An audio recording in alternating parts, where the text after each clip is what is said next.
Magandang hapon. Narito ang weather update sa araw ng Huwebes, October 26, 2023. Northeast monsoon pa rin or hanging amihan ang nakakaapekto dito sa Northern at Central Luzon, kaya't asahan natin na makakaranas ng bahagya hanggang sa maulap na panahon na may kasamang pulu-pulong mahihinang pag-ulan dito sa Ilocos Region, Cordillera Administrative Region, Cagayan Valley, pati na rin dito sa Central Luzon.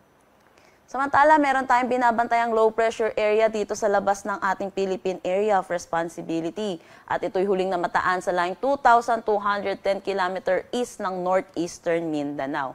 Nananatili naman mababa ang tsansa nito na maging isang ganap na bagyo. Pero kung makikita natin dito sa satellite imagery na may mga kaulapan dito sa Mindanao, dala ito ng trough or yung extension nitong low pressure area. Kaya dito sa Davao at Caraga, asahan natin na magiging maulap ang kanilang panahon na may mga kasamang kalat-kalat na pag-ulan.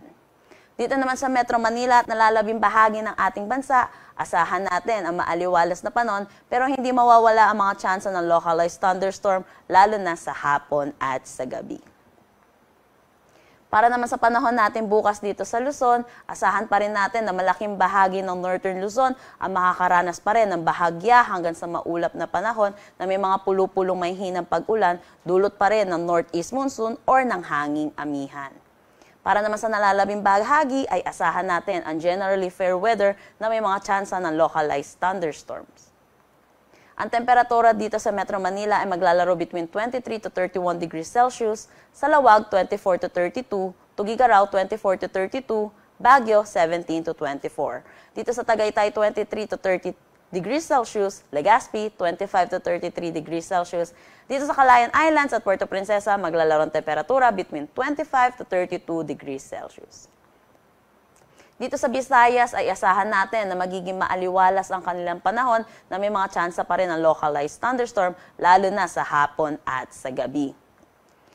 Malaking bahagi ng Kabisayaan ay makakaranas ng temperatura between 25 to 32 degrees Celsius. Dito naman sa Mindanao, itong eastern section ng Mindanao ay asahan natin na magiging maulap ang kanilang panahon pa rin na may mga kasamang kalat-kalat na pag-ulan, dulot pa rin netong trough or extension netong low pressure area. Pero ito naman sa nalalabing bahagi ay asahan natin ang maaliwalas na panahon. Ang temperatura dito sa Cagayan de Oro ay maglalaro between 24 to 31 degrees Celsius, Zamboanga 25 to 34 degrees Celsius at Davao 24 to 31 degrees Celsius. Wala tayong nakataas na anumang gale warning sa anumang seaboards ng ating bansa, pero dito sa Northern Luzon ay asahan natin ang moderate to rough na kondisyon ng karagatan at slight to moderate naman para sa nalalabing bahagi. Dako tayo sa magiging panahon natin sa susunod na 3 araw dito sa mga piling syudad sa ating bansa. Saturday and Sunday sa Metro Manila, Baguio, Legazpi, Metro Cebu at Metro Davao, asahan natin na magiging bahagya hanggang sa maulap na panahon na may mga kasamang pag-ulan dahil pa rin dito sa Northeast monsoon or possible shear line. Pero dito sa pagdating ng Monday, araw ng eleksyon, ay asahan natin dito sa Legazpi ay makakaranas sila na maulap na panahon na may mga kasamang pag-ulan dulot ng shear line. Pero sa nalalabing bahagi, Metro Manila, Baguio, Metro Cebu at Metro Davao, asahan natin ang generally fair weather pero hindi mawawala ang mga tsansa ng localized thunderstorm lalo na sa hapon at sa gabi. Sa Metro Manila, maglalaro ang temperatura between 23 to 30, Baguio 16 to 23, Legazpi 24 to 32, Metro Cebu 24 to 31, Metro Davao 24 to 32 degrees Celsius. Ang sunset mamaya ay 5:31 p.m. at ang sunrise bukas ay 5:50 a.m. Para sa karagdagang impormasyon, bisitahin ang aming mga social media pages at ang aming website pag-asa.dost.gov.ph.